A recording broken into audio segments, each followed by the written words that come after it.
There are a slew of new head coaches in the SEC East. The Florida Gators are down. And that's why Gene Chizik, former Auburn coach, had this to say this past week. Georgia's going to be the class of the SEC East. Georgia's going to be the one to beat in the East. I don't see how anyone else could come up with another thing to say about the SEC East. I mean, you're talking about a division that Georgia's won 3 of the last 4 years and are certainly poised to win it this year with everyone coming back, seemingly, on the offensive side of the ball. Dean Legge from Dog Post, making you a smarter Georgia fan. Gene Chizik and Chris Doering are the best 2 analysts that cover the SEC specifically.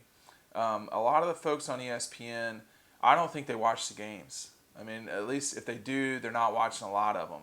And to be honest, a lot of the folks that do that for a living, they can't watch every single game. But they're misinformed, or they're not as informed as they should be about this stuff. It is their profession. That's where Chizik, to me specifically, Chris Doering's really good too, but that's where Chizik gets it right. And I think that if you're a college football analyst and you are talking about these programs the way that we do, I mean, I'm a college football analyst too, just so happens I cover Georgia. You really need to know what you're talking about. And Gene Chizik certainly does. That's what's been impressed upon me the entire time. There's no filter. There's no, riffraff. He doesn't go full in on people because he's on TV. But when he says that Georgia is the class of the SEC East, I mean, yeah, clearly. And I mean, Doering agreed with him too. I don't see how you could put someone in front of Georgia coming into 2021 in the East. I mean, you look at Tennessee, train wreck. Florida, they've got a bunch of changes coming on the offensive side of the ball. Emory Jones is not Kyle Trask. And if someone else comes in there, there'll be a transfer. So we know there's going to be a first-year starter coming from at Florida, at least. Could be a starter from somewhere else if there's a transfer. We'll just have to see what happens with the Gators. But they lose everybody. All their playmakers are gone. In addition, you see a lot of flirting from Dan Mullen with the NFL. And, I'm assuming just the NFL. I don't think that you would look to go from Florida to another school. I certainly haven't heard that. But, Tennessee, new coach. Vanderbilt, new coach. South Carolina, new coach. Missouri, second-year coach. If there's a team that's kind of out there in the weeds that you want to watch out for, I think it might be Missouri. It could be Kentucky. But it's always going to be the Florida Gators. You've got to beat them. If you do not win against Florida, you're not going to go win play for the SEC championship. I mean, just look back the last 10 years. 2010, Georgia, Florida, overtime, Florida wins. Well, Georgia doesn't go to play for it. South Carolina does because they beat the Gators the next week. 2011, Georgia beats Florida, plays for it in Atlanta. 2012, Georgia beats Florida, plays for it in Atlanta. 2013, Georgia beats Florida, but couldn't keep it together enough, and it's Missouri that goes. 2014, same situation, except Georgia lost to Florida. That cost them the chance to go win it because they had beaten Mizzou in 2014. 2015, lose to Florida. Florida goes to play for it. 16, same situation. 17, total beating. Georgia blows Florida out, and then they go play for the SEC championship and win it. 18, 2-score win, 19-point win, well, a 3-score win. 19-point, I think it was, win over the Gators. 17, whatever it was 3 scores. Georgia goes to play for it in 18 over the Gators. Beat them in 19 by a touchdown and goes play for it. Florida beats Georgia in 2020 and goes to go play for it. It's really coming down to those 2 schools. I mean, Tennessee hasn't won the East since 2007. South Carolina hasn't won it in 10 years. Missouri has not won it in 8. 6. So, this is where we're at. And for Gene to say they're the class of the SEC East, I think he's just not willing to go a step further and say they're the class of the SEC because of Alabama. And even though Bama has a lot of change, they have proven over and over again that they have the capability to survive a transition really everywhere. I mean, you look at 2019, that was definitely a down year for Alabama. They do not go to the playoff. They do not go to a New Year's Six bowl game. I think they lost 3 games that season. Auburn, LSU, maybe they lost 2. Another game escapes me. So it was, for Bama, a rebuilding year, and they won the Capital One Bowl. So I just in the season after that, they go and win the national championship. They have been the best program over the last 14 years, 13 years. This is a pace at which you have to consider this as good a run in college football history as we've ever seen. I mean, that's how good they are. So I think that's the hesitation from people like Gene Chizik about saying Georgia's the class of the SEC. I don't blame him. I mean, they've got a game to kick off against Clemson that's going to be really challenging. You lose that game, it doesn't knock you out of the national championship game, a picture if you're either team, but it doesn't help.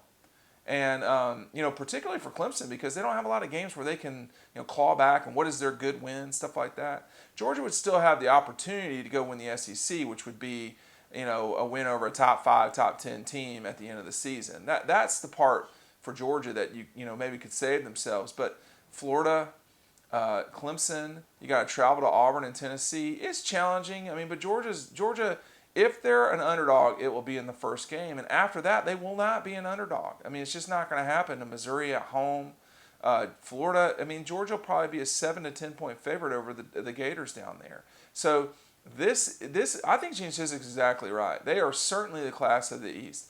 The other thing is, people do get into situations like we will see people pick other schools to win the East. It's hard to take that seriously this year. When you start talking about a Florida program that is completely rebuilding the offensive side of the ball, Emory Jones, in theory, is going to take over. And if it's Emory Jones, then you know what you're dealing with. I mean, you've seen him play. He's from Georgia. Kirby and company should realize how to deal with Emory Jones. I cannot imagine that would be a major obstacle for them winning the East. But in addition, Florida's got a lot of problems on the offensive side of the ball in terms of replacing guys. Tony, Pitts, obviously Trask. They have had some really good playmakers in the passing game. They're all gone. And they have not recruited at a level that will sustain them throughout, a 5-year, 10-year fight with Georgia. That's their problem right now. And the flirting with the NFL, it's just, does Dan Mullen want to be in Gainesville? Because if he does, why is he looking around, right now? What was that at the Cotton Bowl? I mean, what was that? That did not look good at all. And, to lose a game is one thing, but to get beat the way they did, and that game is what you're going to see next year. I mean, like, Pitts didn't play. You had Trask out most of the game. Tony didn't play. I mean, they had some playmakers on that team for sure in the passing game. They didn't play. They got murdered in the Cotton Bowl. And then what will the reaction be from that moment? What will Florida's reaction through the offseason be with the way they closed the year? I left the press box after Missouri and said, hey, I want to get back to St. Louis in time to watch the Gators. At the time, there was still plenty of discussion. These guys could go play for the national championship. They just needed to handle their business against LSU and then go take out Alabama.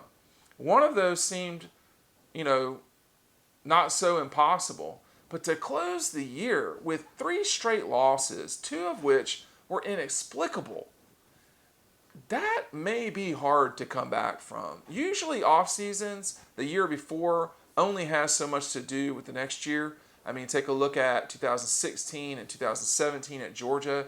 Look at 1979, 1980 Georgia. Or look at 2012 and then 2013 at Georgia. One year doesn't usually roll over to the next. Alabama last year to this year. So I do, though, wonder if the Gators, to lose the way they did, and for so many of the players who will matter in 2021 to play in some of those games, particularly the Cotton Bowl, what's that going to mean? And just the bizarre nature of Dan Mullen, really from Halloween on, was odd. And I think that's why you're seeing guys like Gene Chizik say, hey, Georgia's the class of the East, with or without Florida's situation. I mean, Georgia's returning everybody back. J.T. Daniels, Zamir White, James Cook, George Pickens. You get Dominique Blaylock back, Kyrus Jackson. You've got Jermaine Burton. The offensive line is basically going to be what you saw in the Peach Bowl, maybe with some tweaks. So I just clearly they're the team to beat in the East. If you want to know more about the Georgia Bulldogs, make sure you are signing up for our newsletter. You can see that down below. Please check it out, and we'll see you on the website.